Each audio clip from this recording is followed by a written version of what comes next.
Hi, I'm 2021 Why Not Cam Awards winner Chelsea Poe. I'm here to tell you about my cam studio, Treasure Cams. Treasure Cams is a performer-led webcam studio owned by queer porn star Bella Vendetta. We welcome all 21 plus models who want to earn a paycheck from home as cam performers. We're open to all body types, genders, persuasions, and presentations. You get access to our performer-only forums, monthly team meetings, as well as help with promotion and marketing. For customers, check out treasurecams.com to see all of our models, schedules, and photos. treasurecams.com.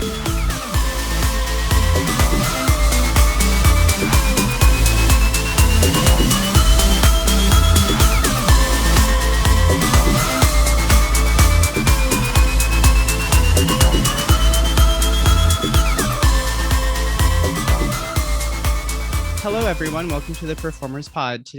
I am here today with indie porn pioneer and 2022 XBiz Cam Awards nominee Seska. Welcome to the podcast. Thank you. Thank you for having me. I'm so excited to talk to you. I've seen you so long. We both work for Treasure Cam, so I feel like I always see your stuff come across my timeline, and yeah, I'm just so excited to talk to you. Yeah, you show up in my feed, so you know we're engaged. Yeah, we're good. With algorithms, one never knows. I feel like there's so much of that in the industry where you see people and you kind of know a little bit about their life here and there, and then you never get a chance to talk, or you're never on the same sets or all that stuff. So I'm really excited to talk to you. So I heard a very interesting thing that you said before. You said your first cam show was in the 90s. So yes, on November 17th, 1998. It was a Thursday. I'm pretty sure. I started camming in 2011.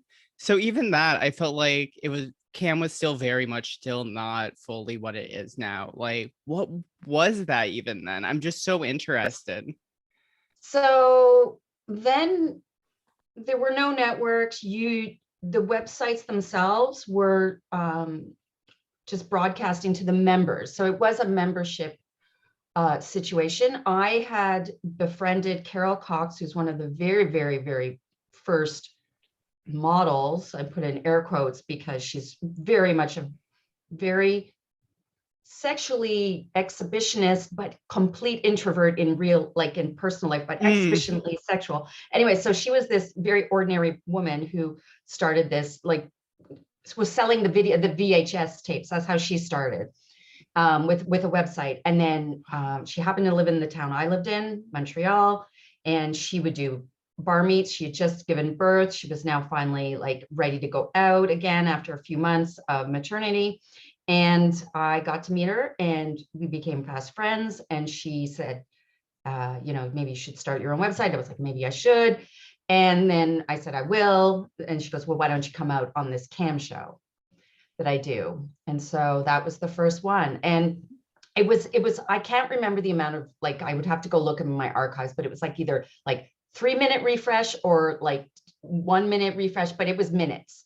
And so we would be and there was no beginning, middle, and end. We just were hanging out in this, space, and we were posing for the camera and then doing ridiculous things, posing for the camera. And yeah. That's so impressive that was even possible. Yeah, and there was there was a chat room, and I mean, it was a big thing. It was we're going to, everyone, the tech people were all talking it through because it was her husband as well as some other people who were there, to manage this big endeavor to run a cam show. Yeah. And a chat room. That's just so impressive. The more I looked into your career, I feel like what you've done with indie porn and with camming in the 90s, it really predates what the modern industry is, where everyone has to self-produce now. Everyone has to have a mini vids. Everyone has to have a clipped for sale and kind of all those apps. So what was that really in the 90s? Also, are you from Montreal originally? Yes. I'm originally from Montreal, and born and raised, and then I moved to Ottawa 6 years ago. To be closer to my sister and her family, and do that. And it's a very different space in Ottawa in general, but I'm doing okay. I'm doing okay here. But yeah, I feel like the beginnings of porn, I feel like we're in a way coming full circle in that we were, we produced ourselves. Yes, there was a mainstream studio business. That was huge. That was a big thing. But Yeah, it was like then the money. The amateurs, we called ourselves amateurs because we didn't come from, we were all in little towns or smaller towns and smaller venues. Mhm. And we ran our own websites and we shot our own content and we edited and we built the websites. They were ugly, but all sites were pretty ugly back then. Yeah, it's the 90s. It was just sort of the thing. And we did, but then we also, like, some people started running hosting companies for other solo or couples websites, and some people went into billing.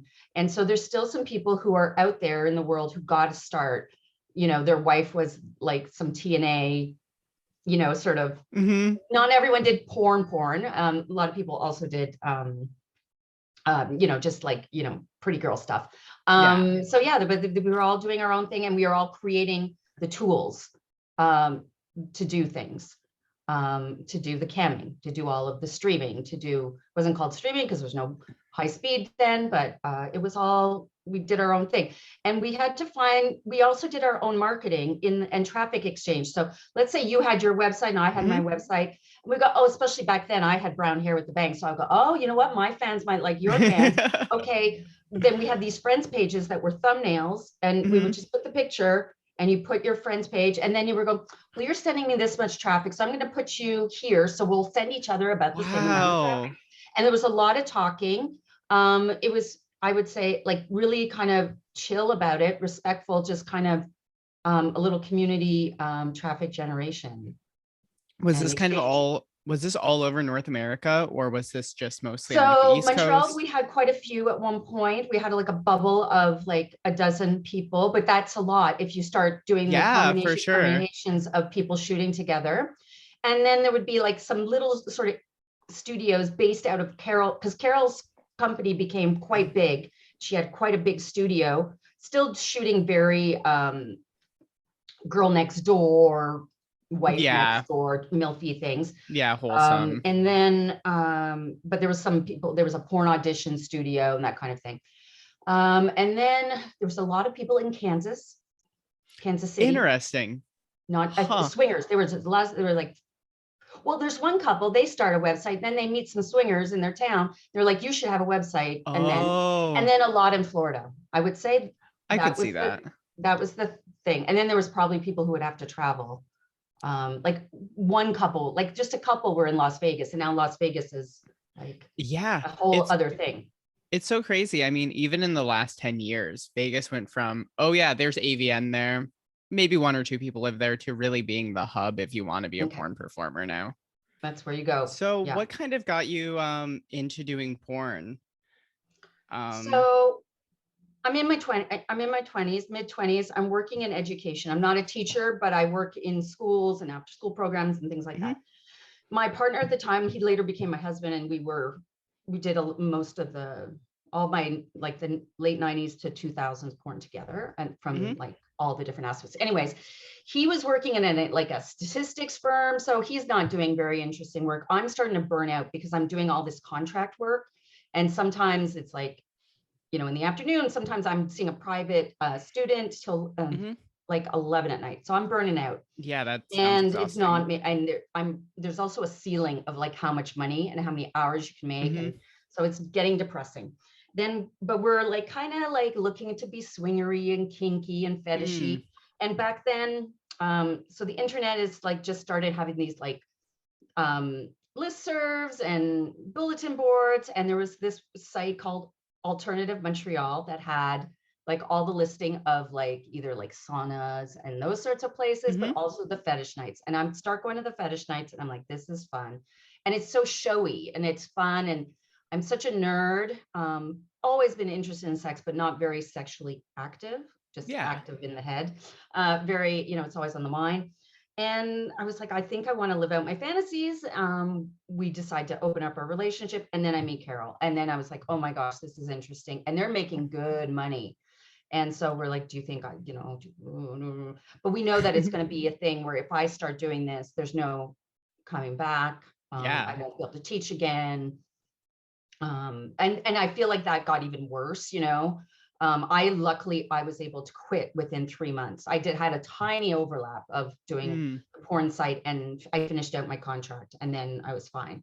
So I didn't end up damaging the reputation of the organizations I worked with. Like I ended up telling like the owner, not the owner, the director of one of them, and she was so adorable. She's a very older lady, and she was just like, is there children on this? I'm like, there are no children on this. Then she goes, then I don't see a problem, because she was like a hippie. Oh, but yeah. It would have been a problem had parents found out. Yeah. Just because, especially back then, you really were obsessed with, even if you were just like a swinger, you had to have pseudonyms, you know, because just now I feel like you go to swing club and you can say your real name. But back then, like, it's so scary. Anyway, it makes sense. I feel like it's all my muse now. Like it totally made sense that I would end up where I am. But I wouldn't have known what the internet and porn would have become. Like that, I had no idea. Yeah, I mean, but I also feel like being not in literally LA at the time, it had to seem like porn was such a almost far off thing until it came closer to you. Yeah, mainstream porn was I was sometimes inspired by porn. I hadn't seen a lot of porn, but I knew about the tropes and some of the things, and but this was really about documenting and having maybe certainly a performative version of my sex life, but it was about me trying to just explore my sexuality and swingerness, some fetish, some kink, and write about it as well. I wrote a lot. It's not the best writing in the beginning, but I wrote a lot about it as well, what I felt about things. It's just so amazing that you were doing that in really a time where I think most people's expectations of porn were still just so mainstream. When I think of 90s porn, it's definitely the big fake boobs, the blonde hair, the whole Jenna Jameson kind of era. Even among the swingers, I look different. I mean, there was a lot of blondes, certainly. A lot of people got breast implants. Some people post children, which sometimes bodies change, and I get that you would do things. But there was always some webmaster who was like, you make so much money if you've got breast implants. And I'm like, no, I can't handle an ingrown hair. There's no way I'm getting implants. And then the fact that I wasn't fully shaved, I had a triangle that was also like, but back then, if I were to grow it out, there's only like a handful of people who were like a little bit hairy back then. But even then, that was like different. How does it feel being so almost far ahead of what porn has kind of become, where there's so many people who are now getting into porn for those very same reasons that I don't think thought it was possible before? I do think the cam world changed things. And the OnlyFans type things, of course, but even camming, it was like you were, unless you were in a really square kind of repressed life, you might know someone who knows someone who's done camming or a cam model. That wasn't the case when I started. We were really the only ones. Definitely.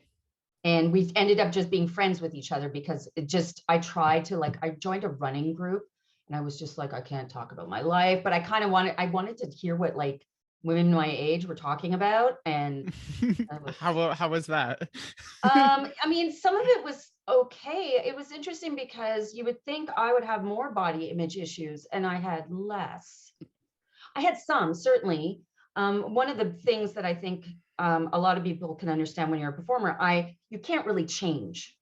Yeah. Like if you start as one thing, it's hard. Like the ones who change all their hair colors all the time, if they stick to one hair color, then that wouldn't be good for them and their business. You're always worried about your business model and your fan base, and then it's hard. So I would hear about some body image issues, and I had them, but I didn't have them. They just weren't the same as I was trying to remain the same, but of course I couldn't always because illness, aging, all sorts Mhm. of stuff. But they had a different, I don't know, they just had a different insecurity. But also the other thing was Carol Cox was the big person, like the big star of our scene. Carol Cox is 4'11", and she's a goofball, and I'm sure she's still a goofball. We're not in touch anymore, but she's a goofy lady, and she has a huge fan base. So I wasn't trying to be the next Carol. I was just trying to be the best Seska I could be. But there's other people who come in and try and think like, why does she make no? I'll be so much better than her because she's just so. There's a bit of an ordinariness to her as this housewife type person. But I was like, no, you can't. You just can't. She's got this fan base. They love her. You can't like kind of outdo her. So knowing that about myself, I also, when I would meet these like housewives on my running group, I also wasn't like comparing myself to them. I was just trying to be the best I could be and I don't know. I wasn't trying to please a husband either. Yeah. I don't know. I just felt like the housewife situation was very, I could feel the tension in their existence that I just didn't have because I was like, what the fuck? Never mind. It doesn't matter. Yeah, I feel like I got my especially, space. I got my say. I got my way. Yeah. yeah, I think especially being like either indie porn or a cam girl, you get this weird experience because there's all these people around the world who are telling you every single day on cam, wow, you're so pretty, every single day. So you never have this thing where it's like the world doesn't view me as attractive. It's, you know, the insecurities are coming internally where you're like, oh, I don't like this thing about my body. It's not really coming from the outside world as much, where I feel like other people have so much negativity coming from the outside world, where because they don't have that thing where they're like, oh, well, of course I can get on cam and 500 men, even if they won't pay me, they're going to be like, wow, you're so hot, you know? Yeah, any sort of, there might be other dialogue that's in our heads, but it's not going to come from them. And you look at all the people who are in this business, and there's people who are, you know, fit a standard or meet a standard and you know, even more so, but then they have their fans and I have my fans. Yeah. Sometimes there's overlap, sometimes there isn't. And though now the comeback has changed things because I am very, very different than when I was in my, you know, amateur porn heyday. But I am so, but people who knew me then have just rediscovered me and they're like, oh, wow. Yeah. And I was like, of course, yeah, I'm going to look older. It's been 20 something years. It's going to happen.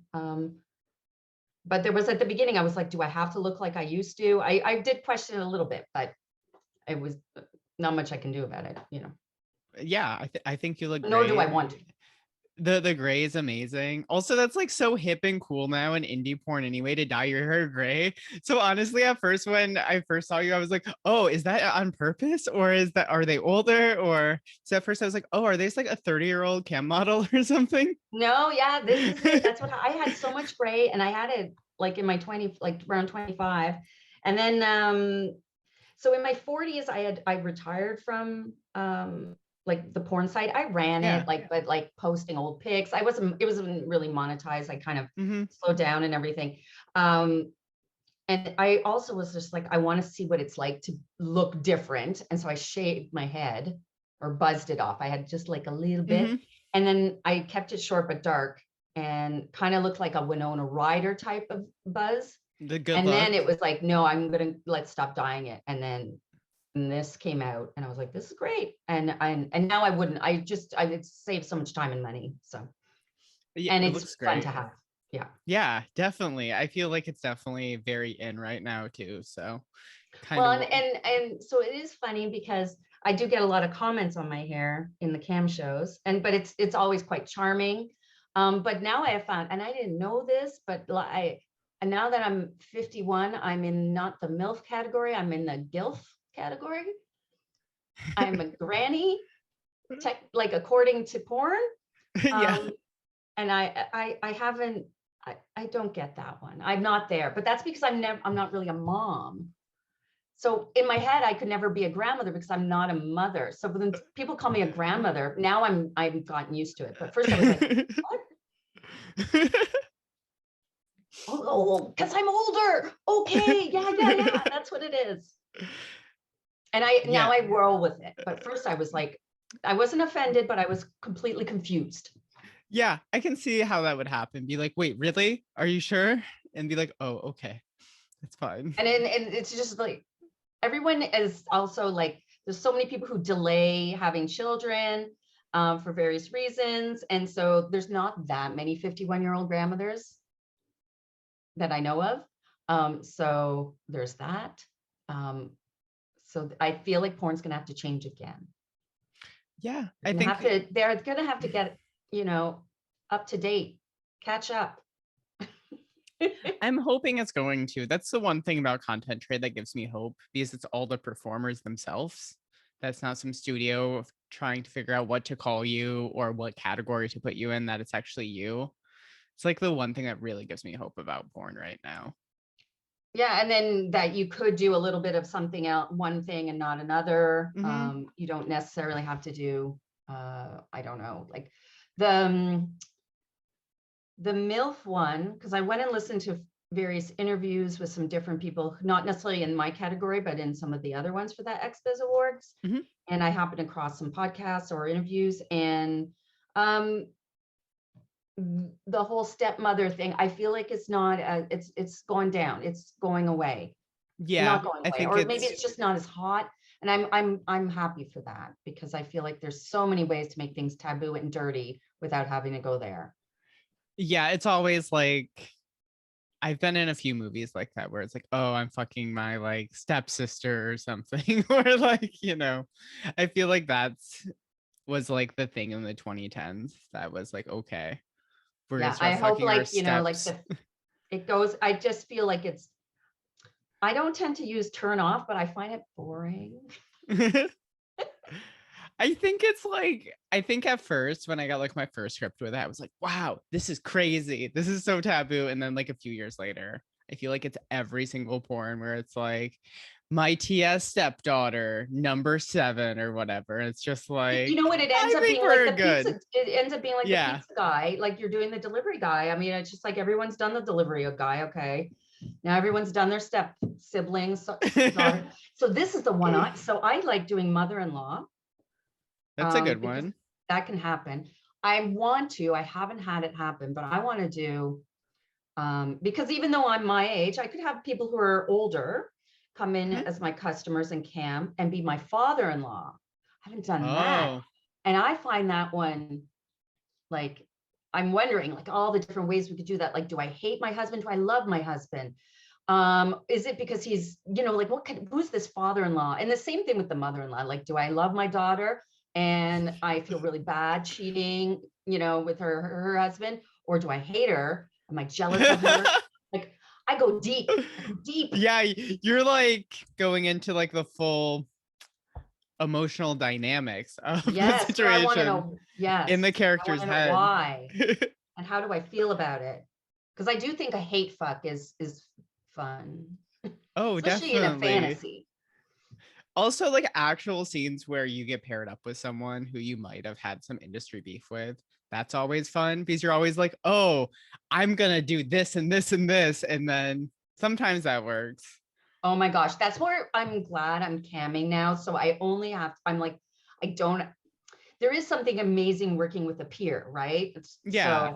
So, versus like the amateur. So I used to do, back in the heyday, we'd do these big group parties. All these fans would show up, and up to 100 guys, and there'd be about 5 of us. There's always one, the gangbang star. I was never the gangbang star. I never wanted to be. I was like the fluffer. So my husband would just follow me around, and I go, you, I'm gonna blow you. You, I'm gonna sit on your face. You, and I just get to be the boss of this, and I'd have a whole lot of fun. I pick who I'd want to be with. My then partner, he's really good, always knew all the angles to get me. And we have all this going on in the background, all this sex going on everywhere else. So I get a lot of people saying, hey, I want to shoot with you, but I only want to shoot with a pro.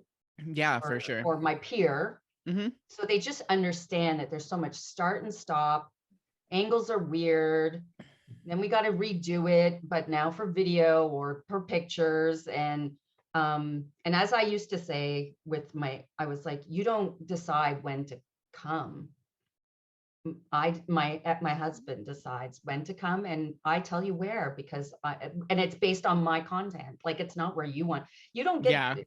Yeah. So these guys want to be stunt cocks, but it's not. They don't actually want to be. No. They want to have sex. Yeah. And if you meet with someone who gets it, then that's great. Then so I did end up meeting with someone who was not a pro, but he watches a lot of porn and understood it. So he was reminding me, he goes, I think we should studied it now. I'm like, hey, yes, that's true. We should. Yeah. Yeah, I feel like that's such a big difference. Just like, I feel like so many people who haven't been on a porn set just don't really know what it takes to be on a porn set, and just kind of what goes into it. And that's not just regular sex. No, it's a workout. It's stunt fucking. It's so much lube. Yeah, I need a lot tons of lube now. I need even more. It's blown my mind. And the smells, I don't think, especially like if it's 100 men, that's a lot of semen. That's a lot of semen. I've never been in a room with 100 Yeah, it's men, a strong smell. You've got to go for it. I remember we had a lot of crew, and we didn't have, some people had to bring their friends to hold the wires, carry the wires around. Wow. And they were just like, this is disgusting. I'm never coming to one of these things again. I can't believe this is your job, talking to the other camera guys. Like, never mind. Yeah, that's a lot. Yeah. Wow. So yeah, what kind of made you realize that porn was for you? I mean, obviously you started doing it just like kind of here and there from getting introduced to like the fetish world. What really made you be like, I really want to pursue this and start a website? I just felt really at ease in front of the camera. And like I love being also like the producer of it. So I don't think I would be able to, like, I know I could not do this if I was hired talent. I don't have that in me to go, this is what you want. Okay, I'll do that. It's more like what I want. Okay. And then what my fellow performer, what can we do together? Let's build this thing together. That actually quite thrills me. And I've done it in other worlds, which in burlesque, the same thing. I love collaborating. So I love collaborating versus like being hired talent. I've done a little, like very, very little bit of that, and it never went well. I'm a little too eager to please, and boundaries. And I think I do be much better now. And I would be intrigued to do something. And in fact, when I did my comeback, when I was thinking about doing my comeback, it's because I kept thinking about, I would shoot for Courtney Trouble. I would do it. Like, I was thinking, if I come back, maybe just do one off, one scene. Come to the Bay. I'll shoot it. Let's do it. And I was like, I would do that. 100%. We discuss, I know that like my tastes and what, would make me feel good would be part of the discussion. I felt like this is what I wanted to do. So then COVID happened, because I made my decision to make my comeback before COVID. Yeah, I saw you get back into the industry like months before, basically. Yeah, just started right before, and was just dabbling, like putting up old pictures, taking a few nudes, seeing what, testing the waters. And took me a whole year to figure out how to do it, though, in this new world. Yeah, I'm sure you've seen so many differences in the last 10 years. Yeah, people, you use your pictures, but you don't sell pictures. Yeah, it's before very people confusing. were excited by pictures, and I have all these pictures, and they're like, do you have video from that scene? I was like, we couldn't do video. People didn't have high speed. We couldn't. We couldn't upload it. You couldn't download it. That's why I don't have any video of that photo set. So I have a lot of photos from the early days. So now it's video. People want the videos. I have to also do a lot of editing of the videos. I don't like that, but I do my best, to make a little affiliate clip and this clip, and then go. I don't like yeah, you really have to know how to edit now. You have to really do everything yourself, which I think it's such a hard thing. I think The thing I kind of compare porn to is maybe like a very like artistic sport in a way, like maybe like gymnastics or figure skating, where you have to come up with all the artistry and do all that stuff behind the scenes on top of being able to physically perform on set and be in the right mental headspace to do all that. Where I feel like it's Yes. just multifaceted Imagine if we now. had our equivalent of a sports psychologist for us. Not, and I'm not talking about the stigma and Mhm. all those things, but really about like, okay, you're going to be doing this with your ass. Okay. Yeah. I've gotten really into sports psychology. I've been listening to a lot of sports psychology podcasts, and honestly, it's very applicable because if you're a performer on a high level and you're getting nominated for awards, obviously your body can perform these things because you've been training your body, you've done all these things over time. But just being in the right mental headspace, that's kind of what it is on set because, the lights might be taking too long. Someone might have missed a flight. So you have to shoot at like 1 or 2 in the morning. At the end of the day, your body still has to perform. And it's just like really mentally getting to that spot, which I think is kind of I the hardest thing. I didn't do it too much in porn. But like there's you can start dissociating, and Mhm. just kind of like going through motions. Um, and one of the issues I had, and so I like a lot of variety, and it's one reason I'm non-monogamous. I get bored very quickly. You do not want to date me because after about a year, my sex drive for you is gone. And I don't know how to change that. And I've tried, I've done the hot monogamy books, I did that. It's unfortunate. So, but the same thing can happen if I have a long time shooting partner. Hmm. I get kind of like, I don't really want to shoot with that person. Um, so that happens. That happened for me. And like I just started I could feel the walls going, and I want to be in the moment. I want to be present with my Yeah. sexuality. I'm always obsessing about fucking up my sexuality for like long term and just Hmm. becoming like a shell or I don't know, just, I don't know because I want to do this work and I want to have Yeah. pleasure from it. So I have to always tweak it. It has to always be changing. And luckily the business changes. And then great thing about camming, it's always different. Even if Yeah. you You offer the never same know. 5 things, it's going to be a little different. Yeah, you might have someone come in with a fetish who you never heard of before, and you're like, "Oh, okay, I'm introduced to this Oh, whole new thing." yeah. And I'm interested. Okay, let me see about that. I'm usually because I'm so experienced, I can tap into what's erotic about a fetish, even if I'm not that familiar with it. I can kind of unpack that really quickly. So that's good. That's good. And I think it's one of my strengths as a performer. I can kind of figure it out.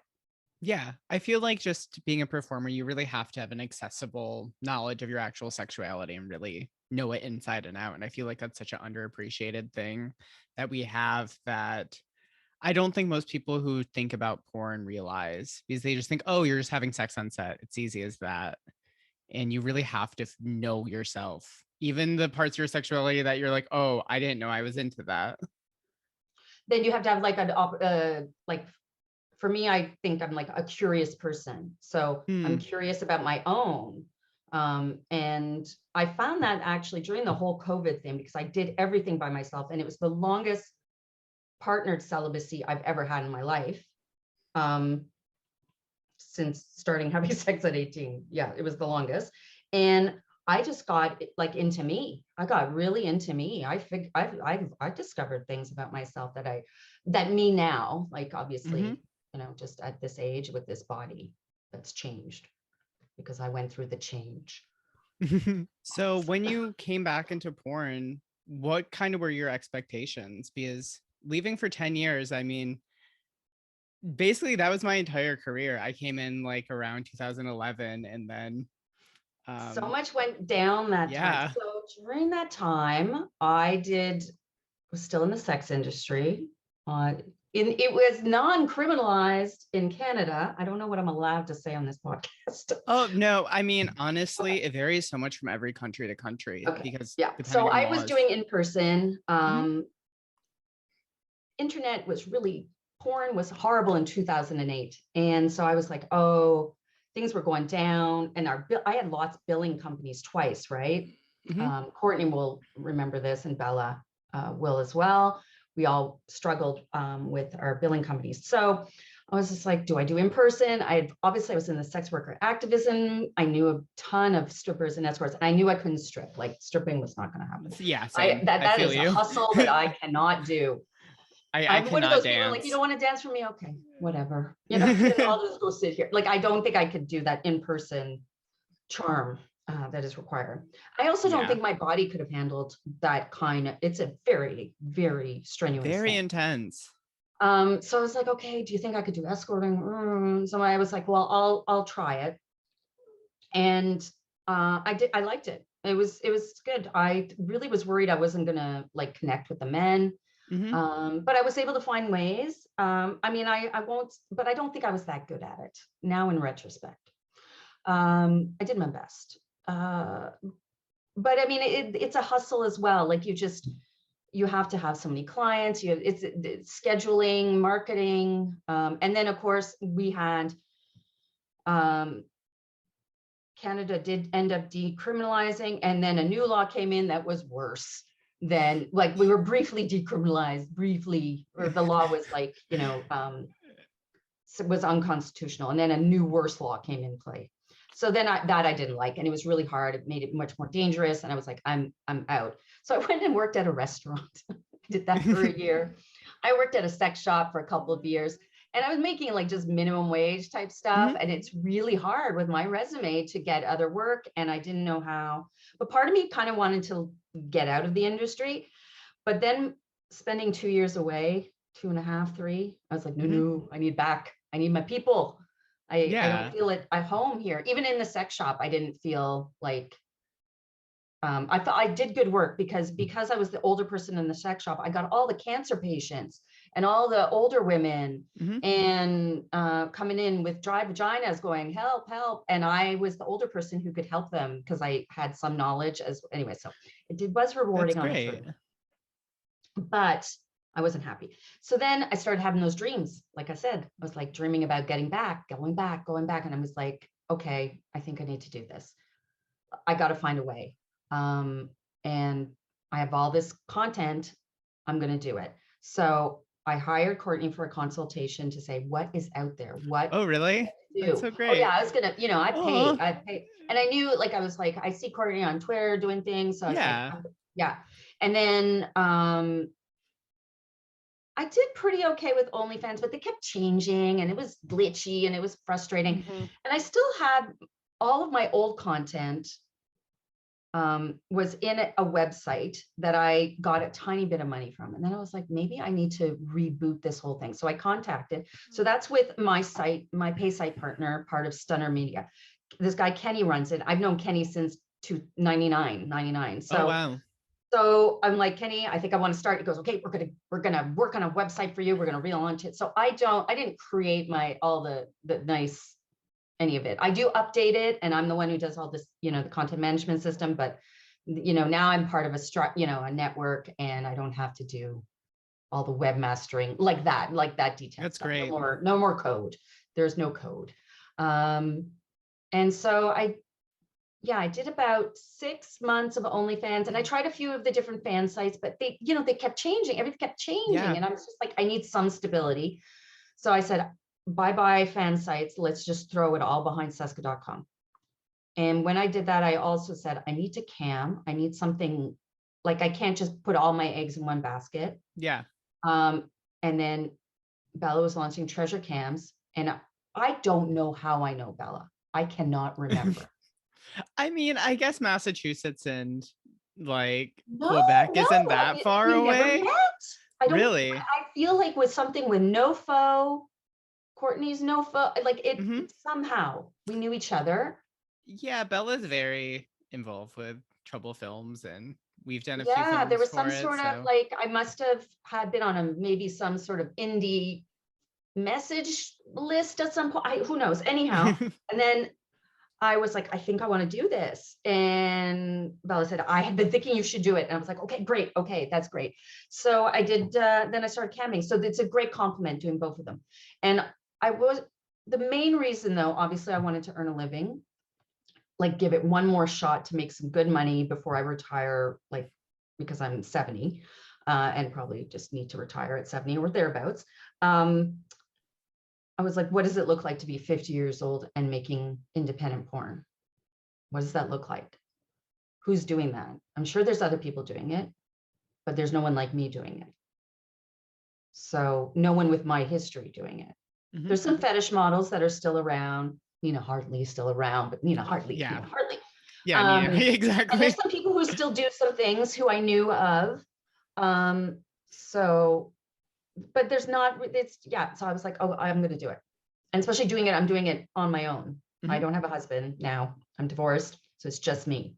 So what does just me look like as a sex performer without the safety net of a partner being my holding the camera? What does that look like? I wanted, and it's been great. Yeah, I mean, you earned a XBiz Cam Award nomination. Like, how validating does that feel after coming back? It feels great. It feels good also because I know like it's a vote by fans and our peers. So it's like people who are like, hey, I like what you're doing. I'm going to click on this button. So the fact that enough people clicked to get the nomination, and I don't have like a 10K or more Instagram following. I don't have that. A lot of the other performers have really big sort of those followings. So that was really nice. It felt really good. Well, congratulations on that. I mean, that's just such a huge accomplishment. Do you have any plans if you win? Do you have a celebration plan in mind? I've decided it's not so much that I don't really have an expectation or a big desire to win, but I do have a big desire, and I'm going to go to Miami. Decide to go to Miami. Oh, you're going to Miami for it? I'm going. So oh my God. Part of it is just, I want to meet people again who do this, and meet the people who are the guys who work, and the gals and the people and the folks who work at StreamMate, who we don't get to see, when you're just dealing with, customer support or whatever. I want to see like who's out there and who's doing what. And also I think I would love to be like, so in burlesque, what's quite fun, and I was in the burlesque scene for 10 years, like at one point you become like the senior person. So there's like a 21-year-old that's starting up and doing her thing, and it's her first time, and she's got that energy. And it's good to have people of different ages and different levels of experience there to just to show that you can be okay doing this. Yeah. And that you can have fun, you can make money, and you're going to have challenges. And I just feel like it's good. I want to have that kind of experience in the flesh. Yeah, definitely just take that moment in. I mean, that has to just be so great to come back and, be up for a major award and get to go to Miami in the middle of, it's coming up, right? It's pretty soon. It's in 2 weeks. I decided last minute. I was just like, okay, COVID's going a little bit better over here. Okay. I've got all the vaccinations. I'm all good. It's a big deal for me because I was, during all of this, I lived with my mother as well. I now live on my own. I just last month I moved out, but I've been caregiving for my mother who has cancer.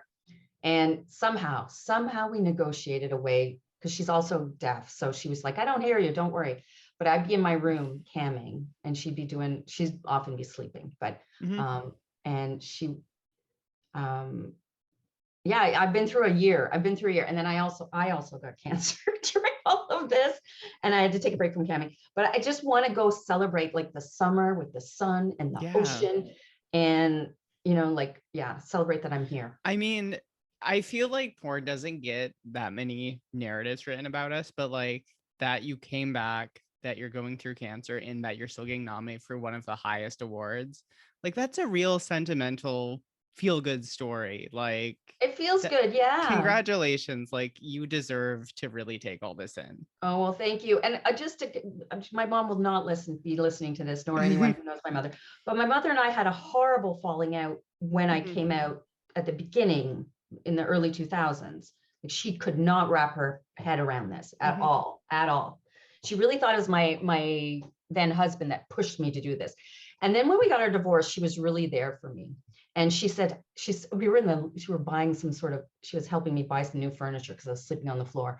And she goes, we were in IKEA, and I start crying when she tells me this, but she's like, I understand it was you. You wanted this for yourself. I know it's Oh you. my God. So from there on, we've been working on a relationship to the point where I could live with her and take care of her and work in like, I mean, I had soundproofing everywhere, but Yeah. but she would be so hilarious. I would come out after a shift. She goes, "How'd it go?" I'm like, "Oh, really good." Da da da. You know. And then I was like, "I'm really surprised. The Sunday's so good." And she goes, "Well, that's because no one goes to church anymore." Like she's funny about it. Like she laughed with it. And also during COVID, like she was like, "Who are these people that are coming?" Oh, I was like, "It's men, you know, and people are lonely and they just want to have a nice time, and then they want to turn off the computer and get on with their day." She goes, in French is "il y a un besoin." Well, there's a need, and you have to understand it's like said with the cute old lady. Oh, well, there's a Yeah. need, Yeah. and so that's also the sentimental story of like a healing journey for me and my mother, because she comes from a totally different background and a very, Mhm. very square background. Wow. That Yeah. I see, this is why I want to have this podcast, because there's stories like that there's no reason that would come up in a normal interview, like any of this stuff, you know? No. And that's just like honestly heartwarming. And yeah, that's like the real stuff that I feel like this is all just trying to get to. So thank you so much for sharing all that. Well, That's you're really welcome. special. Thank Yeah. you. So I have one more question for you. This is Okay. my only kind of BuzzFeedy clickbait question. Okay. If you could magically change one thing in porn that's totally different tomorrow when you wake up, what would it be? Just financial stability with billing, Yeah. like legit, like solid around the world, Yeah. and without any strings attached, like some weird verification of our clients. I think that's we're not. Yeah. So yeah, financial. Is it stability? Is that the right word? Transparency. Anyway, I want us to be Yeah. able to from from their credit card to our bank account, stable. Yeah. No one seizing any bank accounts or closing bank accounts down because they Closing, find out you're nothing. involved in sex work. And Yeah. and it's all transparent for, especially for us, because I like knowing who's getting what cuts. Yeah. Yeah, Yeah. for sure. I feel Yeah. like that's such an important thing. And yeah, even in countries where some stuff is decriminalized, or even in like America where porn is legal and I pay taxes, you know, I still had my PayPal shut down. I had my Google Wallet shut, like everything, you know, where it's just kind of a basic thing that happens to sex workers. In Canada, what is our issue is a lot of the banks just won't put money behind. Like this, when we started, we couldn't do any billing really in Canada. They just were like, "This is too unknown. We don't know." This is in the 90s and 2000s, and I feel like they just never really, banks just never bought into the adult business. They were too worried for money laundering and things like that. So we don't have Venmo. We can't. They're too scared. We can't even have Venmo, even if you're not an adult or anything. Like it's Wow. yeah. They're just the Yeah. banking. I think we have actually like safer banking in many ways, but still, like it's hard to get even the business off the ground even. Yeah. But, Trouble Films goes through this bank called Veritel in the Netherlands that, you know, it's one of the few countries that actually view sex work as a legal job and and like a you can do it protected as job. an independent company, not a big, like for the other ones, for those companies, Mhm. Epoch, sorry, and the other ones, so they just added a new billing company, and what I had to send a ton of documents to prove that I'm adult. I love that I'm 51. I have to prove my age. Fun. But it was also like to make sure I'm not escorting via my website, which I'm not. Yeah. I definitely retired from that. I'm also just having so much fun camming compared to escorting. So, because Yeah. I'm the one touching my body, so it always feels good.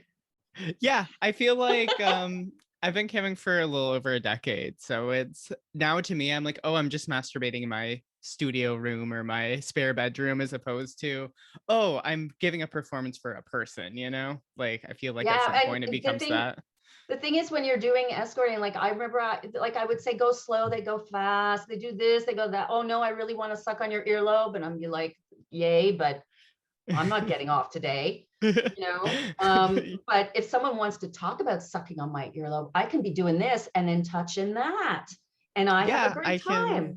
I can do that. I can have a AirPod in the other ear and be listening to a podcast and totally tuned out.